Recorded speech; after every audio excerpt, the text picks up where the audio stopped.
வணக்கம்.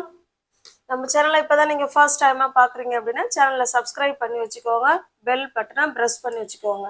இப்போ பாருங்க, நம்ம மற்றவங்கள்ட்ட எப்படி கொஸ்டின் கேட்கலாம், ப்ரெசண்ட்டில் எப்படி கொஸ்டின் கேட்கலாம் அப்படிங்கிறத நம்ம இன்னைக்கு இந்த வீடியோவில் பார்க்கலாம். ஓகேங்களா? கொஸ்டின் கேட்கறது இது வரைக்கும் நம்ம வீடியோ அப்லோட் பண்ணலை. இப்போ நம்ம ப்ரெசண்ட்டில் ஒரு செயல் நடக்குதா இல்லையா அப்படின்னு தெரிஞ்சுக்கிறதுக்கு நம்ம கொஸ்டின் கேட்கலாம். அதை எப்படி கேட்கறது அப்படிங்கிறது ஸ்ட்ரக்சர் பாருங்க. கொஸ்டின் கேட்கறதுக்கு டூ, ஃபர்ஸ்ட் டூ, அதுக்கப்புறமா சப்ஜெக்ட், அதுக்கப்புறம் பேஸ் ஃபார்ம் ஆஃப் வேர்ப் ஒன்று கொடுத்து லாஸ்ட்டாக கொஸ்டின் கேட்கும்போது கட்டாயமாக ரிட்டனாக வரும்போது கொஸ்டின் மார்க் கட்டாயமாக வைக்கணுங்க. அடுத்தது பாருங்க, டஸ், சப்ஜெக்ட், வேர்ப் ஒன்று, கொஸ்டின் மார்க். இப்போ இங்கேயும் சப்ஜெக்ட் இருக்கு, இங்கேயும் சப்ஜெக்ட் இருக்கு. எந்த சப்ஜெக்ட் டூவை எடுக்கும், எந்த சப்ஜெக்ட் டஸ்ஸை எடுக்கும் அப்படிங்கறத முதல்ல நம்ம தெரிஞ்சிருக்கணும். நம்ம ஏற்கனவே ப்ரெசன்ட் டென்ஸ்ல அப்லோட் பண்ணிருக்கோம் இல்லைங்களா? டூ நாட், டோன்ட் வரணும்னா யார் யாரெல்லாம் சப்ஜெக்டா இருக்கணும்? ஐ, வி, யூ, தே, இவங்கெல்லாம் சப்ஜெக்டா வந்தாதான் டூ வருவாங்க. Do, don't. ஓகேங்களா? டஸ் வருவாங்க. அப்படியே டஸ் யாராருக்கெல்லாம் வருவாங்கன்னா ஹி, ஷி, இட், எதனாவது ஒரு நேம். இதுதாங்க ஸ்ட்ரக்சர், ஆர்டர். பார்த்துக்கோங்க, கொஸ்டின் கேட்கறதுக்கான ஆர்டர் இதுதான். டூ வரணும்னா ஐ, வே, யூ, தே சப்ஜெக்டா வரும்போது தான் டூ வரணும். டஸ் வச்சு கேட்கணும்னா ஹி, ஷி, இட் அங்க சப்ஜெக்டா வரும்போது தான் அங்க டஸ் வச்சு கேட்கணும். Okay, got it. இதை நோட் பண்ணி வச்சுக்கோங்க. இதை வச்சுதான் நம்ம இன்னைக்கு கொஸ்டின் கேட்க பழக போறோம். ஓகேங்களா? நம்மளும் தெரிஞ்சுக்கலாம் கொஸ்டின் எப்படி கேட்கலாம் அப்படிங்கிறத பழகிக்கலாம். வாங்க, லெட்ஸ் கெட் ஸ்டார்டட். பாருங்க, நீ எப்பவுமே காலை உணவு சாப்பிடுவியா அப்படின்னு கேட்குறோம். இப்போ இதுக்கு நம்ம முதல்ல பாசிட்டிவ் சென்டென்ஸ் முதல்ல ட்ரை பண்ணுவோம். நீ எப்பவுமே காலை உணவு சாப்பிடுவ அப்படின்னு சொல்லுவோம். ஃபர்ஸ்ட் சாப்பிடுவ அப்படின்னு சொல்ல போறோம். Positive sentence. அதுக்கு முதல்ல யார் வரணும்? Subject you. எப்பவுமே அப்படின்னா ஆல்வேஸ். சப்ஜெக்டுக்கு அடுத்தது இந்த ஆல்வேஸ். யூ ஆல்வேஸ், நீ எப்போதுமே. சாப்பிட்றதுக்கு என்னங்க இங்கிலீஷ்ல?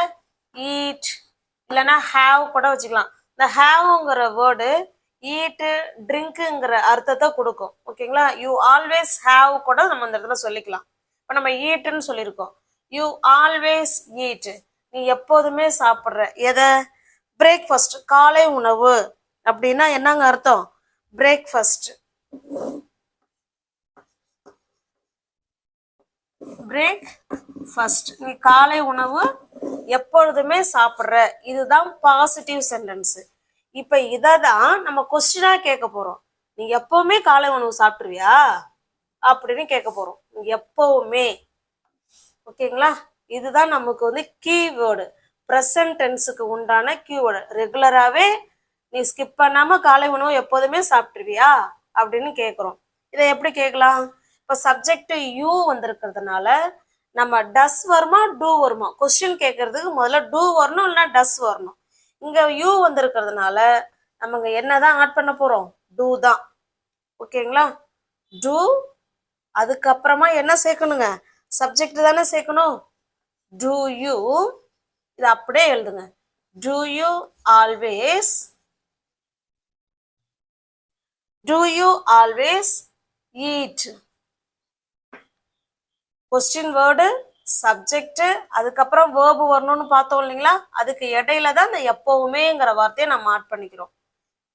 Do you always eat breakfast?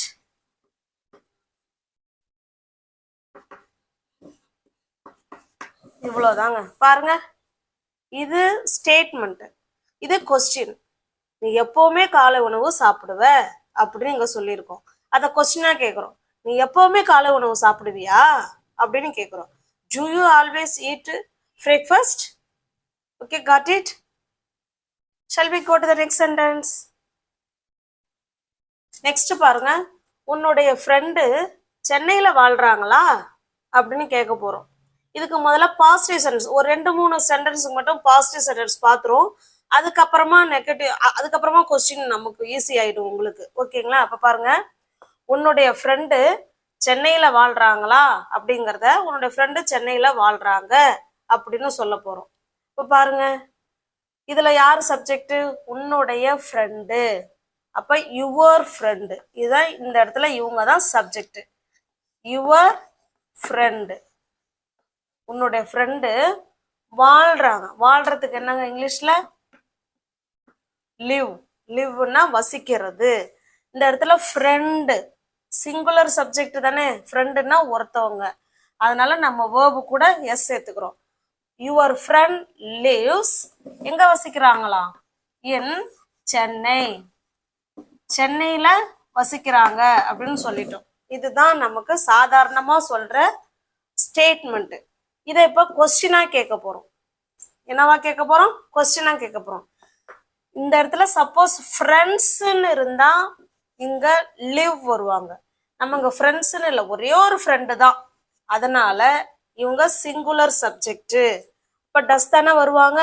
ஹியா இருக்கட்டும் இல்ல ஷியா இருக்கட்டும், யாரோ ஒருத்தவங்க. இப்ப ஹி ஷீலாம் வந்ததுன்னா கொஸ்டின் கேட்கும் போது என்ன வரும்?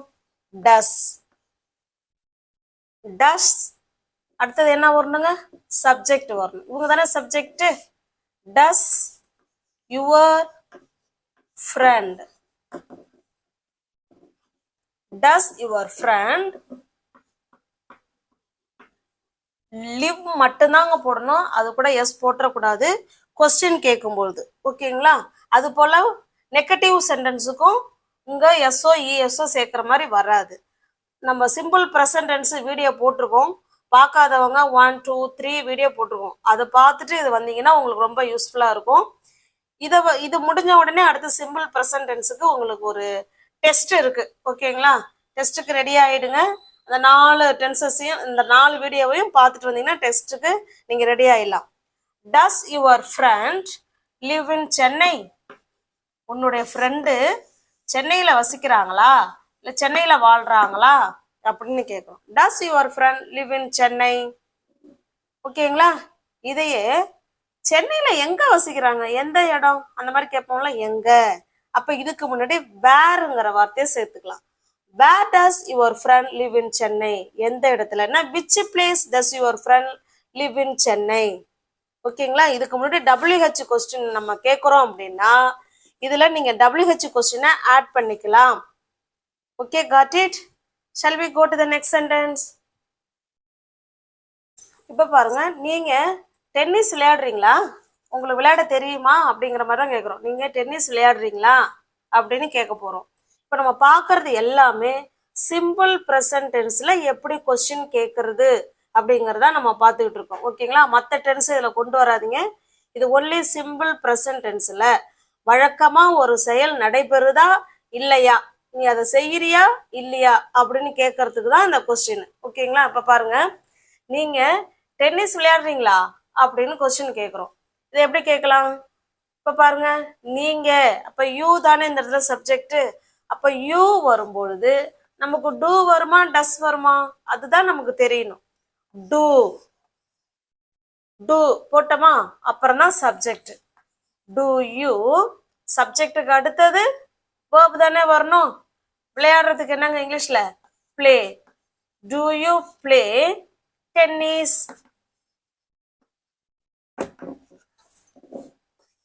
அவ்வளவுதாங்க. ஒரு ஒரு கொஸ்டின் மார்க்கா வச்சிடணும். Do you play tennis? உங்களுக்கு டென்னிஸ் விளையாட தெரியுமா இல்ல நீங்க விளையாடுறீங்களா அப்படின்னு கேட்குறோம். அவங்க அதுக்கு என்ன பதில் சொல்லுவாங்க சொல்லுங்க பார்க்கலாம். எஸ் ஐ பிளே அப்படின்னு சொல்லுவாங்க இல்லைங்களா? எஸ் ஐ பிளே சொல்லலாம். பாருங்க, இதுக்கு ஆன்சர் பண்ணணும் அப்படின்னா எஸ் ஐ பிளே இப்படியும் சொல்லலாம். இல்லைன்னா எதுல கொஸ்டின் ஆரம்பிக்குதோ அதையே நம்ம ஆன்சரா சொல்லிடலாம். இப்ப பாருங்க, கொஸ்டின் டூல தானே ஆரம்பிக்குது. அப்ப எஸ் ஐ டூ. ஓகேங்களா? இந்த பிளேவுக்கு பதிலாக தான் அங்க டூ சேர்த்துக்கிறோம். அப்ப 2 முறையில நம்ம ஆன்சர் பண்ணிக்கலாம். எஸ் ஐ பிளே, ஆமா எனக்கு விளையாட தெரியும். எஸ் ஐ ட்ரூ, ரெண்டுக்குமே சேம் ஆன்சர் தான். இப்போ ஒருவேளை எனக்கு விளையாட தெரியாது அப்படின்னு நம்ம சொல்றோம் அப்படின்னா, என்ன விளையாட மாட்டோம் அப்படின்னு சொல்றோம்னா பாருங்க, நோ ஐ டோன்ட் பிளேன்னு சொல்லுவோம். I don't play tennis.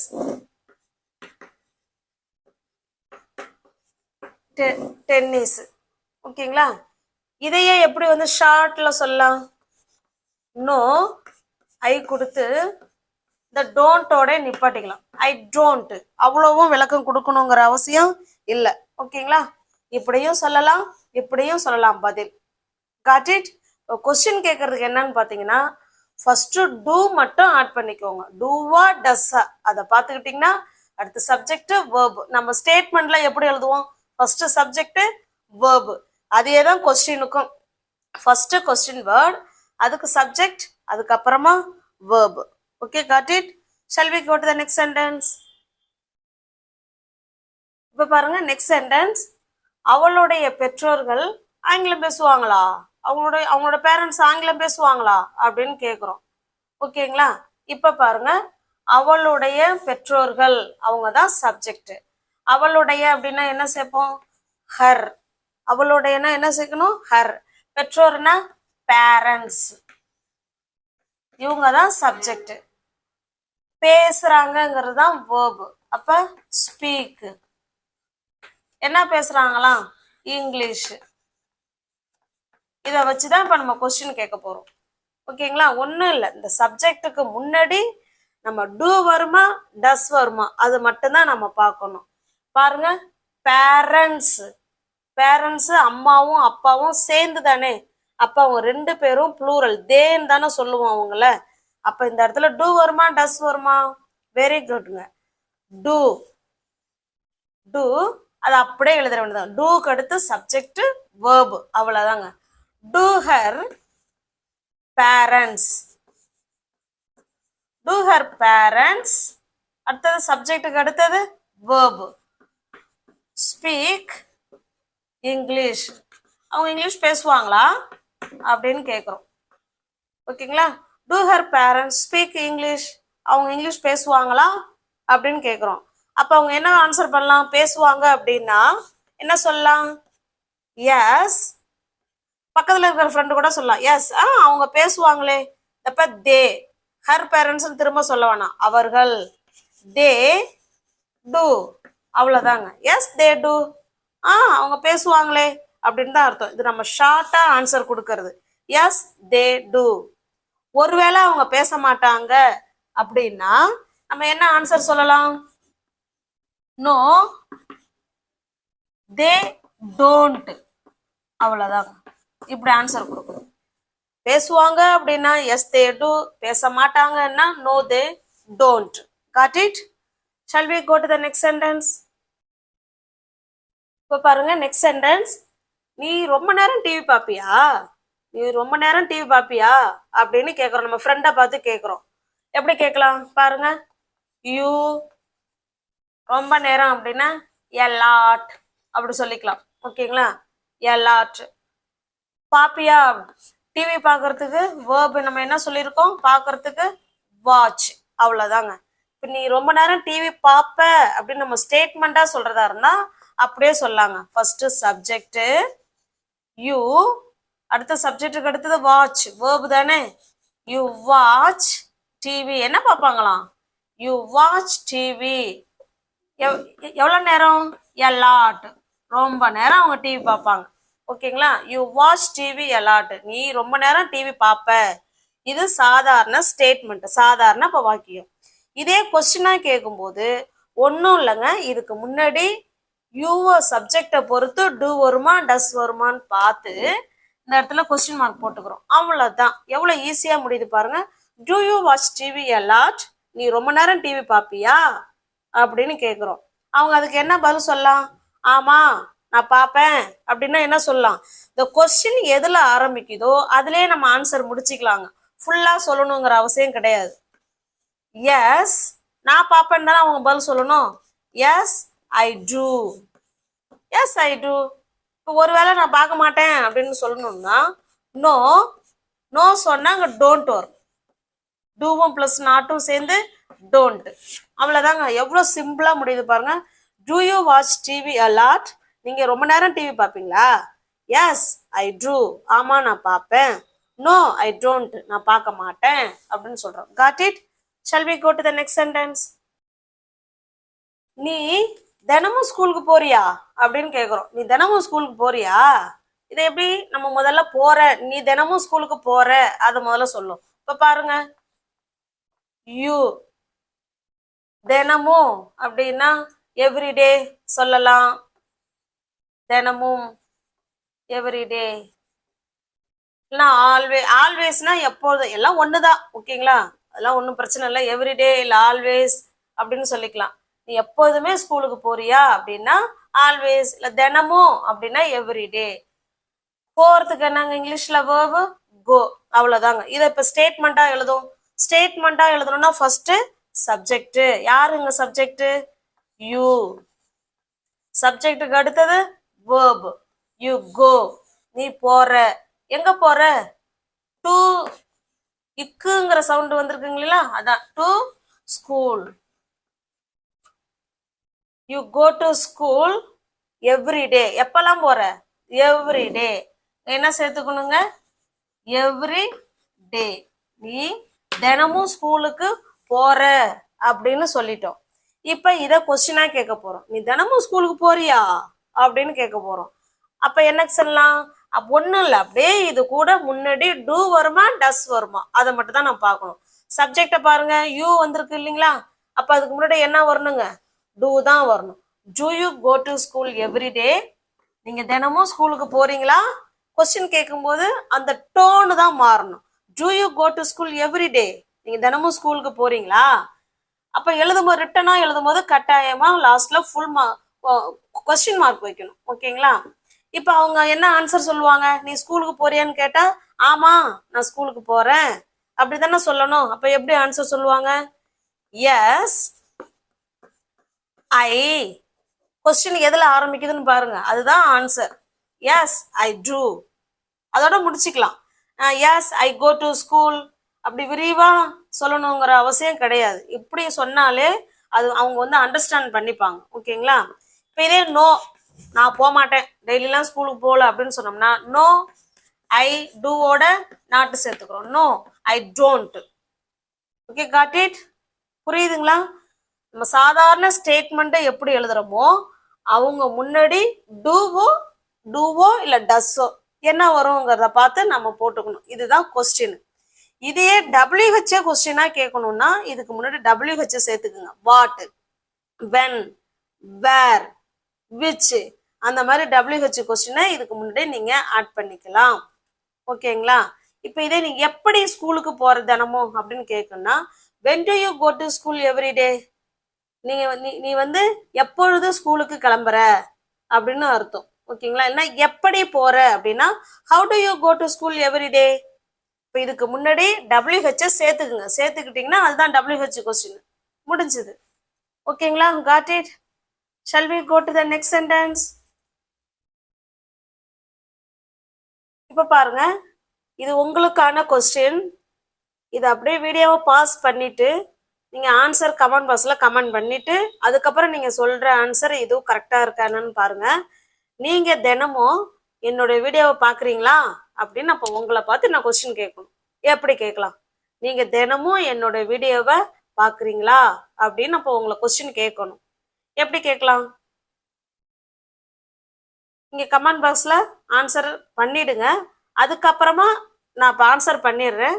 ரெண்டு ஆன்சரும் கரெக்டா இருக்கா என்னன்னு நீங்க பார்த்து செக் பண்ணிக்கோங்க. ஓகேங்களா? இப்ப பாருங்க, இதை இப்ப ஸ்டேட்மெண்டா சொல்றோம். நீங்க தினமும் என்னோட வீடியோவை பாக்குறீங்க அப்படின்னு இப்ப நான் சொல்றேன். நீங்க தினமும் என் வீடியோவை பாக்குறீங்க எப்படி சொல்லலாம்? நீங்க. இப்ப யூ தானே இந்த இடத்துல சப்ஜெக்ட். யூ சப்ஜெக்டுக்கு அடுத்தது பாக்குறது தான் வேர்ப். You watch. எதை பாக்குறீங்க? என்னுடைய வீடியோவை. You watch my video.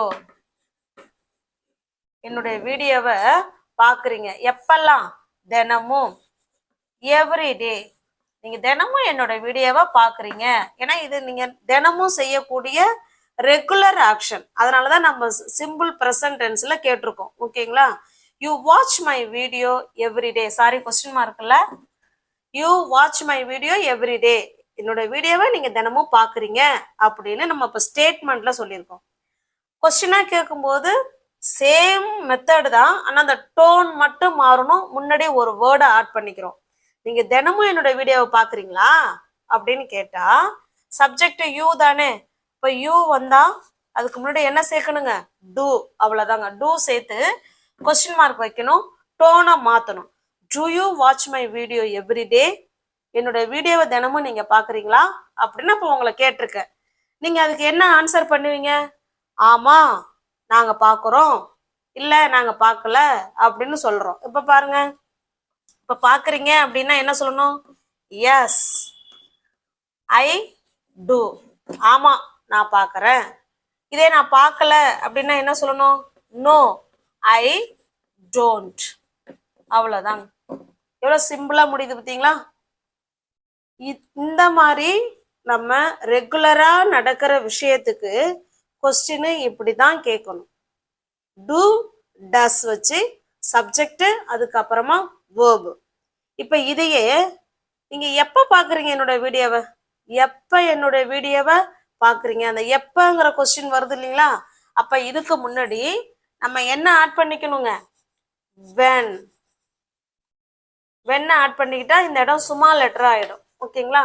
when do you watch my video every day? தினமும் என்னோட வீடியோவை எப்ப பாக்குறீங்க? காலையில பாக்குறீங்களா இல்ல சாயந்தரமே பாக்குறீங்களா அப்படின்னு அர்த்தம். அப்ப WH கொஸ்டின்ங்கிறது வேற ஒன்றும் இல்லைங்க. நம்ம இயல்பா டூ டஸ் வச்சு கொஸ்டின் கேட்போம் இல்லைங்களா? அதுக்கு முன்னாடி WH நீங்க ஆட் பண்ணிக்கோங்க. வாட், வென், அந்த சென்டென்ஸுக்கு ஏத்த மாதிரி நம்ம இங்க WH கொஸ்டின் மாறிக்கும். வென் வருமா, what, where, which, how, how often, இந்த மாதிரி நீங்க கொஸ்டின் என்ன செஞ்சுக்கலாம்? இதுக்கு முன்னாடி கேட்டுக்கலாம். Got it? இப்போ உங்களுக்கு புரிஞ்சிருக்கும்னு நினைக்கிறேன். நம்ம சிம்பிள் ப்ரெசன்ட் டென்ஸ் வீடியோ இதோட 4வது வீடியோ அப்லோட் பண்ணியிருக்கோம். வீடியோவை 4 வீடியோவும் பாருங்க. அடுத்தது உங்களுக்கான ஒரு 15 கொஸ்டின் உங்களுக்கு டெஸ்ட் இருக்கு. யார் நீங்க 15க்கு 15 யாரு வாங்குறீங்க அப்படிங்கிறத நம்ம செக் பண்ணி பார்த்துடலாம். அப்பதான் நம்ம படிக்கிறது எந்த அளவுக்கு படிக்கிறோம், எந்த அளவுக்கு நம்ம புரிஞ்சிருக்கோங்கிறது நம்ம ஒரு டெஸ்ட் மாதிரி எழுதுனா தானே நமக்கு அது தெரியும். ஓகேங்களா? நீங்க டெஸ்ட்டுக்கு ரெடி அப்படின்னா நீங்க கமெண்ட் பாக்ஸ்ல கமெண்ட் பண்ணுங்க, நான் ரெடி அப்படின்னு சொல்லி நீங்க கமெண்ட் பாக்ஸ்ல கமெண்ட் பண்ணுங்க. ஓகேங்களா? Okay, thank you.